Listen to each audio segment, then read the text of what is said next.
আলহামদুলিল্লাহ, সমস্ত প্রশংসা আল্লাহ তাআলার, যিনি প্রজ্ঞাময়, সকল বিষয়ে ওয়াকিবহাল, মহাজ্ঞানী, সর্বশক্তিমান। তিনি দিনকে রাত দ্বারা আচ্ছাদিত করেন, তারা একে অন্যকে দ্রুতগতিতে অনুসরণ করে। আর সৃষ্টি করেছেন সূর্য, চাঁদ ও নক্ষত্ররাজি, এরা সবই তারই অজ্ঞাবহ। জেনে রেখো, সৃষ্টির একমাত্র কর্তা তিনি, তার হুকুমের একমাত্র মালিকও তিনি। যালিকুমুল্লাহু রাব্বুকুম লা ইলাহা ইল্লা হুয়া খালিকু কুল্লি শাই। তিনি আল্লাহ, তোমাদের রব, তিনি ছাড়া কোনো সত্য ইলাহ নেই, তিনি সব কিছুর স্রষ্টা, অতএব তোমরা তারই ইবাদত করো। তিনি হলেন সমস্ত বিষয়ের তত্ত্বাবধায়ক। সৃষ্টির জন্য রহমত স্বরূপ এবং তাদের অবস্থার সংশোধনের লক্ষ্যে তিনি আল কোরআন নাজিল করেছেন। কিতাবুন উহকিমাত আয়াতুহু সুম্মা ফুসসিলাত মিন লাদুন হাকিমিন খাবীর। এটি এমন কিতাব যার আয়াতসমূহ সুদৃঢ়, অতঃপর সবিস্তারে ব্যাখ্যাকৃত মহাজ্ঞানী রব্বুল আলামিনের পক্ষ থেকে। নিশ্চয়ই এই কোরআন সর্বাধিক সঠিক পথের দিশা দেয় এবং সৎকর্মশীল মোমেনদেরকে এই সুসংবাদ দেয় যে তাদের জন্য রয়েছে মহা পুরস্কার। আমি সাক্ষ্য দিচ্ছি যে আল্লাহ তাআলা ছাড়া কোনো সত্য ইলাহ নেই, তিনি ব্যতীত সত্যিকার অর্থে কারো ইবাদত করা যায় না। আমি আরও সাক্ষ্য দিচ্ছি যে মুহাম্মদ সাল্লাল্লাহু আলাইহি ওয়াসাল্লাম আল্লাহর বান্দা ও রাসূল।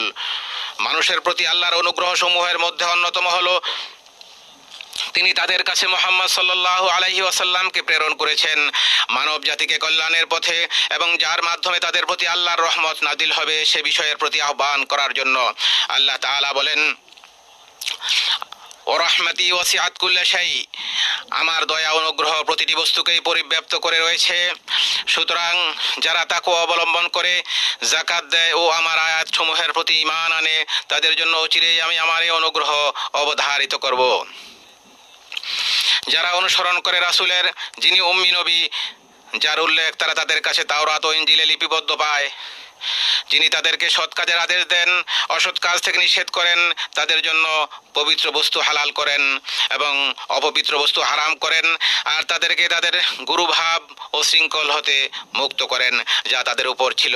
কাজেই যারা তাঁর প্রতি ঈমান আনে, তাকে সম্মান করে, তাকে সাহায্য করে এবং যে নূর তার কাছে নাজিল হয়েছে সেটার অনুসরণ করে, তারাই সফল কাম।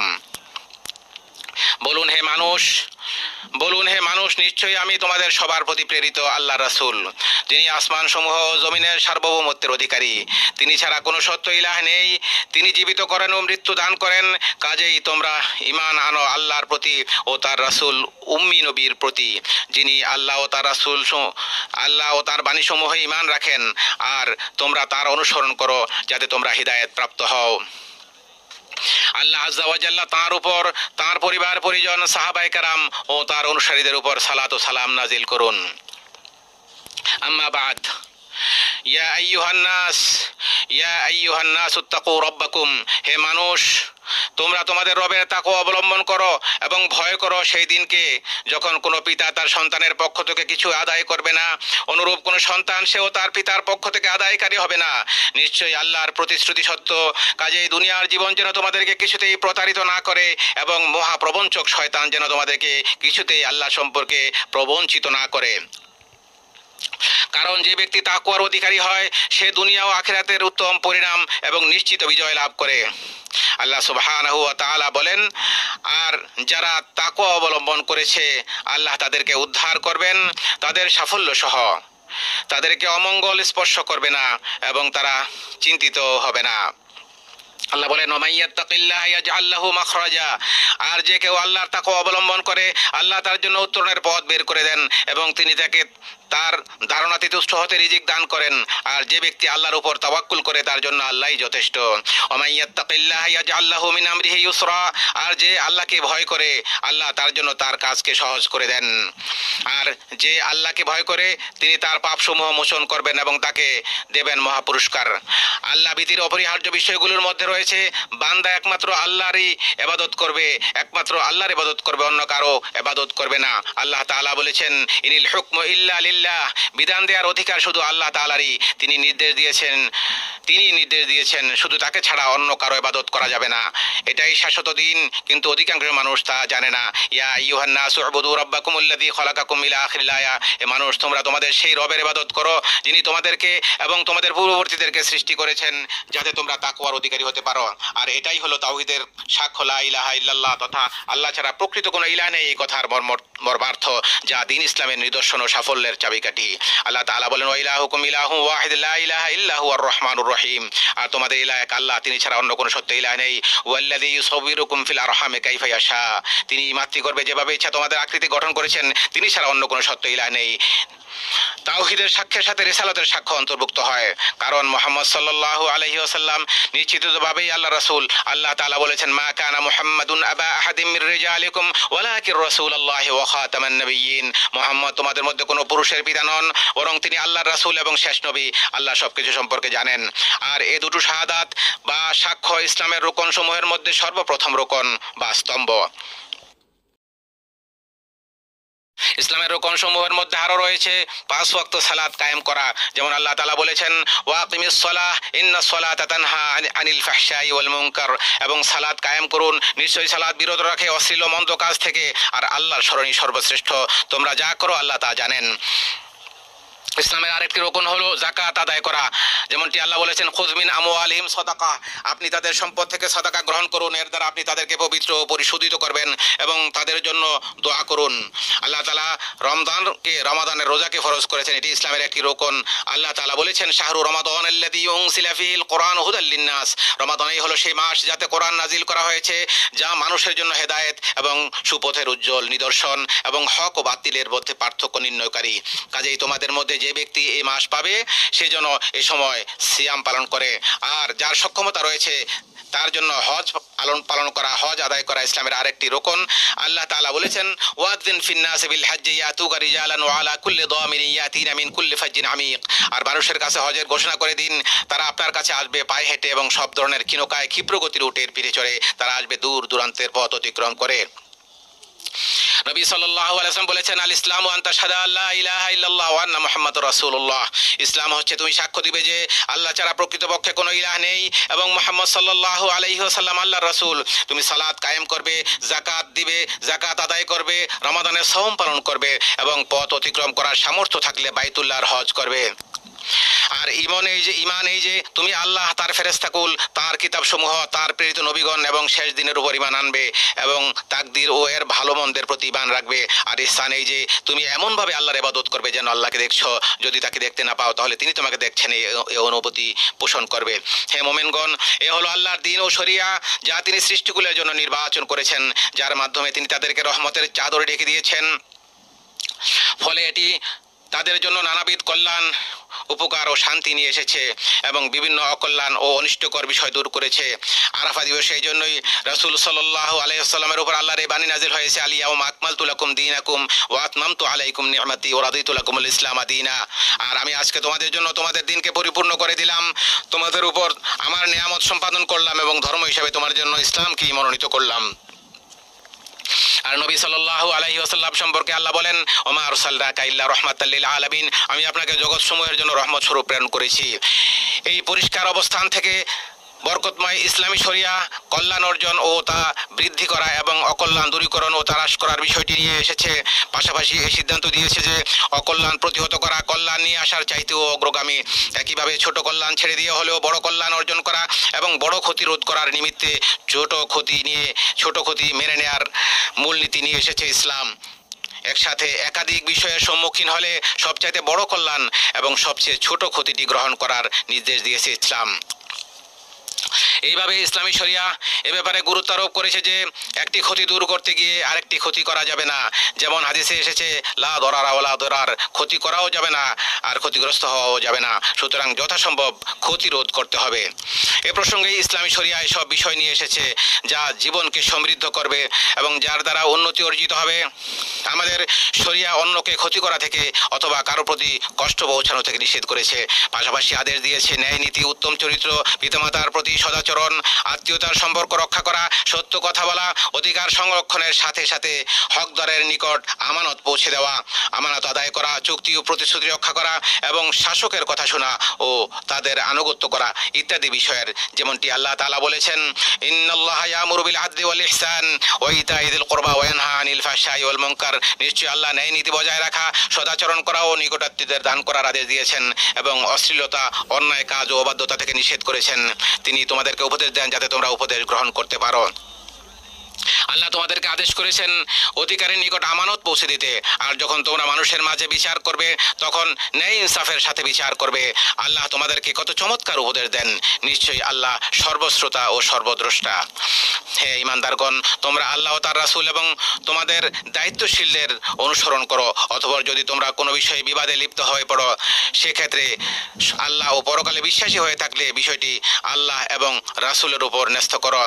এটি কল্যাণকর ও পরিণামের দিক থেকে উত্তম। তোমরা যখন কোনো বিষয়ে ঝগড়া বিবাদে লিপ্ত হবে, সেগুলো তোমরা আল্লাহ এবং রাসূলের প্রতি সফর্দ করো যদি তোমরা মুমিন হয়ে থাকো, আর এটাই তোমাদের জন্য সবচেয়ে কল্যাণকর। মহাপ্রজ্ঞাবান বিধানদাতা আল্লাহ রাব্বুল আলামিন 5টি মৌলিক বিষয় সংরক্ষণের প্রয়োজনীয়তার ব্যাপারে গুরুত্ব আরোপ করেছেন। এক্ষেত্রে আলাদা গুরুত্ব দেওয়ার ব্যাপারে সকল শরীয়ত এবং সকলেই একমত। এই 5টি বিষয় হলো দিন বা ধর্ম, জীবন, বিবেক, বুদ্ধি, সম্পদ ও সম্মানের অধিকার সংরক্ষণ করা। বরং ইসলামী শরিয়া এই বিষয়ে বাড়াবাড়ি করাকে শাস্তিযোগ্য অপরাধ হিসেবে বিবেচনা করেছে, আর এজন্যই এই বিষয়গুলোর উপর যত্নবান হওয়াকে জান্নাতে প্রবেশ ও দয়াময় আল্লাহ সুবহানাহু ওয়া তাআলার সন্তুষ্টি অর্জনের কারণসমূহের মাঝে বিশেষভাবে গণ্য করা হয়। আল্লাহ তাআলা মানুষের প্রাণ রক্ষা করাকে অপরিহার্য করেছেন এবং রক্তপাতের বিষয়ে সীমা লঙ্ঘনকে নিষিদ্ধ করে বলেছেন, ওয়ালা তাকতুলুন নাফসাল্লাতী হারামাল্লাহু ইল্লা বিল হক। তোমরা অন্যায়ভাবে কাউকে হত্যা করো না। অন্যত্র তিনি বলেছেন, তোমরা নিজেদেরকে হত্যা করো না। নিশ্চয়ই আল্লাহ তোমাদের প্রতি অত্যন্ত দয়ালু। আল্লাহ রাব্বুল আলামিন মানুষের জীবনকে সংরক্ষণের নির্দেশ দিয়েছেন। আল্লাহ সুবহানাহু ওয়া তাআলা একইভাবে সম্পদ সংরক্ষণের প্রয়োজনীয়তার ক্ষেত্রে তার কোরআনে বর্ণনা করেছে। আল্লাহ তাআলা তার কোরআনে বলেছেন, হে ঈমানদারগণ, তোমরা একে অপরের সম্পদ গ্রাস করো না, তবে পারস্পরিক সম্মতিতে যে ব্যবসা করা হয় তা বৈধ। বুদ্ধি বিবেকের সংরক্ষণের প্রয়োজনীয়তা সম্পর্কে আল্লাহ সুবহানাহু ওয়া তাআলা বলেন, ইয়া আইয়ুহাল্লাযীনা আমানু ইন্নামাল খামরু ওয়াল মাইসিরু ওয়াল আনসাবু ওয়াল আজলামু রিজসুম মিন আমালিশ শাইতান ফাজতানিবুহু লাআল্লাকুম তুফলিহুন। হে ঈমানদারগণ, মদ, জুয়া, মূর্তি ও ভাগ্য গণনার তীর এসব কিছুই শয়তানের নাপাক কাজ, সুতরাং তোমরা তা থেকে দূরে থাকো যাতে সফল কাম হতে পারো। শয়তান মাদকের দ্বারা তোমাদের মধ্যে শত্রুতা ও বিদ্বেষ সৃষ্টি করতে চায় এবং তোমাদেরকে আল্লাহর শরণ ও সালাত থেকে বাধা দিতে চায়। কাজেই তোমরা এর থেকে কি নিবৃত হবে না? কিতাবুল্লাহ ও সুন্নতে মানুষের সম্মানে আঘাত করার বিষয়ে নিষেধ করা হয়েছে। কারো সম্মানে আঘাত করা যাবে না। আল্লাহ তাআলা বলেন, ওয়াল্লাযীনা ইউযুনাল মুমিনিনা ওয়াল মুমিনাতি ইলা আখিরিল আয়াহ। আর যারা কোনো অপরাধ ছাড়া মুমিন নরনারীদেরকে কষ্ট দেয়, তারা অপবাদ ও স্পষ্ট পাপ বহন করলো। আল্লাহ সুবহানাহু ওয়া তাআলা আরো বলেন, নিশ্চয় যারা সতী সাথী সরল মনা মুমিন নারীদেরকে অপবাদ দেয়, তারা দুনিয়া ও আখিরাতে অভিশপ্ত, আর তাদের জন্য রয়েছে মহাশাস্তি। আল্লাহ সুবহানাহু ওয়া তাআলা আরো বলেন, হে ঈমানদারগণ, তোমাদের কোন সম্প্রদায় যেন অন্য সম্প্রদায়কে উপহাস না করে, হতে পারে তারা তাদের চাইতে উত্তম। একইভাবে তোমাদের কোনো নারী যেন অন্য নারীকে উপহাস না করে, হতে পারে তারা তাদের চাইতে উত্তম। তোমরা একে অপরকে নিন্দা করো না এবং তোমরা কাউকে মন্দ উপাধি দিও না। ঈমানের পর মন্দ নাম ব্যবহার করা কতই না খারাপ। আর যারা তওবা করেনি তারা জালেম। হে মুমিনগণ, তোমরা অনেক পরিমাণ মন্দ ধারণা থেকে বেঁচে থাকো। কতক ধারণা তো অপরাধ। তোমরা অনেক পরিমাণ মন্দ ধারণা থেকে বেঁচে থাকো। কতক ধারণা তো অপরাধ। তোমরা গোপন বিষয় অনুসন্ধান করো না এবং অপরের গীবত করো না, অপরের দোষ বর্ণনা করো না। তোমাদের কেউ কি তার মৃত ভাইয়ের গোশত খেতে পছন্দ করবে? বরং তোমরা তা পছন্দ করবে না, অপছন্দ করবে। আল্লাহকে ভয় করো, নিশ্চয়ই তিনি তওবা গ্রহণকারী। প্রত্যেক মুসলিমের দায়িত্ব হলো 5টি মৌলিক বিষয়ের সংরক্ষণের লক্ষ্যে শরীয়তের লক্ষ্য উদ্দেশ্য অর্জনের পথে নেতিবাচক প্রভাব সৃষ্টিকারীদের ব্যাপারে সতর্ক থাকা। আমাদের সবাইকে নিজ নিজ সক্ষমতা, পেশা, অর্পিত দায়িত্বের আলোকে এর জন্য কাজ করে যেতে হবে। আমাদের বংশধরকে, বিশেষ করে উঠতি প্রজন্মকে এমন শিক্ষা দিতে হবে যাতে তারা জীবনের মৌলিক এই বিষয়গুলোর প্রতি যত্নবান হতে পারে। যেহেতু সকল স্থানে ও সকল সময়ে 5টি অত্যাবশ্যকীয় বিষয়ের সংরক্ষণ করা ওয়াজিব। সেজন্য মনে রাখতে হবে সম্মানিত স্থানে এর গুরুত্ব আরও বেড়ে যায়। এই মক্কা আল মুকাররমায় এই সমস্ত জিনিসগুলোকে সংরক্ষণ করা আরও বেশি গুরুত্বপূর্ণ। এগুলোকে সংরক্ষণ করার জন্য নির্দেশ করেছেন। বিশেষ করে মক্কা আল মুকাররমা এর গুরুত্ব আরও বেশি। আল্লাহ তাআলা বলেছেন, ওমা ইউরিদ ফিহি বিইলহাদিন বিযুলমিন নুযিকহু মিন আযাবিন আলীম। আর যে ব্যক্তি এখানে অন্যায়ভাবে দিন বিরোধী ভাব কাজের ইচ্ছা করে, আমি তাকে আস্বাদন করব যন্ত্রণাদায়ক শাস্তি। হজে দিনের নিদর্শন ও আল্লাহর প্রতি একনিষ্ঠতার প্রকাশ ঘটবে, এটি স্বাভাবিক। হজ রাজনৈতিক, দলীয় স্লোগান, প্রতীক ও চিহ্ন ব্যবহারের জায়গা নয়। এখানে নির্ধারিত কর্তৃপক্ষের নিয়ম শৃঙ্খলা নির্দেশনা মেনে চলা আবশ্যক, যাতে করে নিরাপদে ও প্রশান্তির সাথে পবিত্র হজের কার্যাবলী সম্পাদন করা যায়, যাতে করে হাজী সাহেবগণ অত্যন্ত নিরাপত্তার সাথে সুন্দরভাবে তাদের কাজগুলো করতে পারেন, তাদেরকে নিয়ে আল্লাহর কাছে গর্ব করেন। একটি মহিমান্বিত স্থান ও বরকতময় সময়ে আপনারা একত্রিত হয়েছেন। এখানে ভালো কাজের প্রতিদান বহুগুণ বাড়িয়ে দেওয়া হয়, পাপ কাজগুলো ক্ষমা করে দেওয়া হয়, বান্দার মর্যাদা বৃদ্ধি করা হয়। কাজেই রাসূল সাল্লাল্লাহু আলাইহি ওয়াসাল্লামের সুন্নাহ অনুসরণ করে আল্লাহর কাছে নিজেদেরকে সুফর্দ করুন। সে নবীর অনুসরণ করুন যিনি এই সম্মানজনক স্থানে সাহাবীদেরকে উদ্দেশ্য করে ভাষণ দিয়েছিলেন। বেলাল রাদিয়াল্লাহু তাআলা আনহুকে আদেশ দিলে তিনি আজান ও ইকামত দেন। অতঃপর রাসূল সাল্লাল্লাহু আলাইহি ওয়াসাল্লাম 2 রাকাত যোহরের সালাত আদায় করেন। এরপরে ইকামত দেয়া হলে রাসূল সাল্লাল্লাহু আলাইহি ওয়াসাল্লাম আসরের 2 রাকাত সালাত আদায় করেন। মূলত তা 2 সালাতকে একত্রিত করা এবং অগ্রবর্তী করে আদায় করার একটি বিধান। অতঃপর তিনি উষ্ট্রির পিঠে বসেন। সে অবস্থায় আল্লাহকে স্মরণ করতে থাকেন যতক্ষণ না সূর্যের লাল আভা বিলীন হয়ে যায়। অতঃপর তিনি মুজদালিফায় গমন করেন। পথিমধ্যে সাহাবীদেরকে বিনয়, নম্রতা ও সহনশীলতার উপদেশ দেন। মুজদালিফায় পৌঁছে 3 রাকাত মাগরিব ও 2 রাকাত এশার নামাজ তিনি আদায় করেন। ফজরের সালাত আদায় না করা পর্যন্ত সেখানে রাত যাপন করেন। ভোরের আলো পরিস্ফুট না হওয়া পর্যন্ত সেখানে দোয়া করতে থাকেন। অতঃপর মিনার দিকে অগ্রসর হন। মিনায় পৌঁছে জামরায়ে আকাবাতে 7টি ছোট পাথর নিক্ষেপ করেন। অতঃপর কোরবানির পশু জবাই করেন ও মাথা মুন্ডন করেন। এরপর বাইতুল্লাহ হজের ফরজ তওয়াফ তথা তওয়াফুল ইফাদা সম্পন্ন করেন। তওয়াফ শেষ করে রাসূল সাল্লাল্লাহু আলাইহি ওয়াসাল্লাম মিনায় ফিরে আসেন। তাশরিকের দিনগুলোতে সেখানে অধিক পরিমাণে তাকবীর, তাহলিল ও তাহমিদের মাধ্যমে আল্লাহর জিকির করার মধ্য দিয়ে অবস্থান করেন। প্রতিদিন দ্বিপ্রহরের পর 3টি জামরায় তিনি পাথর নিক্ষেপ করেছেন। ছোট ও মধ্যম জামরাতে পাথর মেরে আল্লাহর কাছে তিনি দোয়া করেছেন। আর অক্ষম ও অপারগদের জন্য মিনায় অবস্থান করার ক্ষেত্রে ছাড় দেওয়া হয়েছে। 13তম দিবস পর্যন্ত মিনায় অবস্থান করা এটি উত্তম, যদিও 12তম দিবসে মিনা ত্যাগের অনুমতি রয়েছে, তবে 13তম দিন পর্যন্ত থাকা সুন্নাহ। হজের যাবতীয় কার্যাবলী সমাপ্ত হওয়ার পর মদিনায় ফিরে যাওয়ার মনস্থ করলে রাসূল সাল্লাল্লাহু আলাইহি ওয়াসাল্লাম পবিত্র কাবা করে বিদায়ী তওয়াফ সম্পন্ন করেন। আল্লাহর ঘরের মেহমান সম্মানিত হাজী সাহেবগণ, রাসূল সাল্লাল্লাহু আলাইহি ওয়াসাল্লাম সিয়াম পালন না করেই আরাফাতের ময়দানে অবস্থান করেছেন, যাতে আল্লাহকে বেশি বেশি করে স্মরণ করার ক্ষেত্রে তা সহায়ক হয়। তিনি আরাফাতের সময়টুকু আল্লাহর অধিক পরিমাণে স্মরণ, আল্লাহর জিকির ও তার কাছে বেশি বেশি চাওয়ার মাধ্যমে, দোয়ার মাধ্যমে অতিবাহিত করেছেন। সুতরাং আপনারা রাসূল সাল্লাল্লাহু আলাইহি ওয়াসাল্লামকে অনুসরণ করুন। আল্লাহ সুবহানাহু ওয়া তাআলা ইরশাদ করেছেন যেন আল্লাহর রাসূল সাল্লাল্লাহু আলাইহি ওয়াসাল্লামের অনুসরণ করা হয় এবং বেশি বেশি দোয়া করা হয়। তোমরা মিনতি ভরে ও সঙ্গোপনে তোমাদের রবকে ডাকো এবং ভয় ও প্রত্যাশা নিয়ে তাকে ডাকো, আল্লাহকে ডাকো। আপনারা নিজেদের জন্য, নিজেদের পিতামাতা এবং যাদের সাথে আপনাদের সম্পর্ক রয়েছে তাদের সবার জন্য আল্লাহর কাছে দোয়া করুন। কারণ কারো অনুপস্থিতিতে তার জন্য কেউ দোয়া করলে দায়িত্বপ্রাপ্ত ফেরেশতারা বলেন আমিন, তোমার জন্য একই পুরস্কার। আমাদের ফিলিস্তিনি ভাইদের জন্য দোয়া করুন। দুঃখ দুর্দশায় তারা নিপতিত। শত্রুদের আঘাতে তাদের রক্ত ঝরছে, তাদের ঘরবাড়ি ও ভূখণ্ড শত্রুদের ধ্বংসযজ্ঞের শিকার হচ্ছে। নিত্য প্রয়োজনীয় ঔষধ, পথ্য, খাবার, পানি ও বস্ত্র থেকে তাদেরকে বঞ্চিত করা হচ্ছে। নিঃসন্দেহে যারা পরের উপকার করে এবং অন্যের প্রতি অনুগ্রহ প্রদর্শনে এগিয়ে আসে, আমাদের দোয়া পাওয়ার ব্যাপারে তারাই বেশি হকদার। যারা হারামাইন শরীফাইনের খেদমতে নিয়োজিত আছেন এবং আল্লাহর ঘরের মেহমানদের কষ্ট লাগবে রাত দিন নির্ঘুম ও ক্লান্ত পরিশ্রম করে যাচ্ছেন, তাদের কথা বলতেই হবে। আর এই শ্রেণীর ব্যক্তিদের মধ্যে সর্বপ্রথমে আসে খাদিমুল হারামাইন শরীফাইন বাদশাহ সালমান বিন আব্দুল আজিজ এবং তার বিশ্বস্ত ক্রাউন প্রিন্সের কথা। হে আল্লাহ, হে চিরঞ্জীব, হে মহান সত্তা, হে অতি সম্মানের অধিকারী রব, আপনার কাছে প্রার্থনা করছি আপনার দয়া ও অনুগ্রহে খাদিমুল হারামাইন শরীফাইন বাদশাহ সালমান বিন আব্দুল আজিজ ও তার বিশ্বস্ত ক্রাউন প্রিন্স মোহাম্মদ বিন সালমানকে যাবতীয় খায়ের, যাবতীয় কল্যাণমূলক কাজের তৌফিক দান করুন। তাদের জন্য আপনি সাহায্যকারী হয়ে যান, তাদের প্রতিদান বৃদ্ধি করে দিন এবং তাদের প্রতি সন্তুষ্ট হয়ে যান।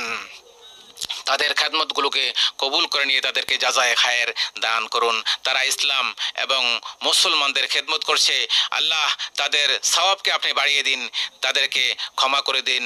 হে আল্লাহ, হাজী সাহেবদের হজকে কবুল করুন, তাদের কাজগুলোকে সহজ করে দিন, সহি সালামতে প্রভূত কল্যাণ অর্জনের মধ্য দিয়ে গুণামুক্ত হয়ে কবুলকৃত তওবার সৌভাগ্য লাভ করে এবং যাবতীয় প্রয়োজন মিটিয়ে যেন তারা নিজ নিজ দেশে ফিরে যেতে পারে, সেই তৌফিক দান করুন।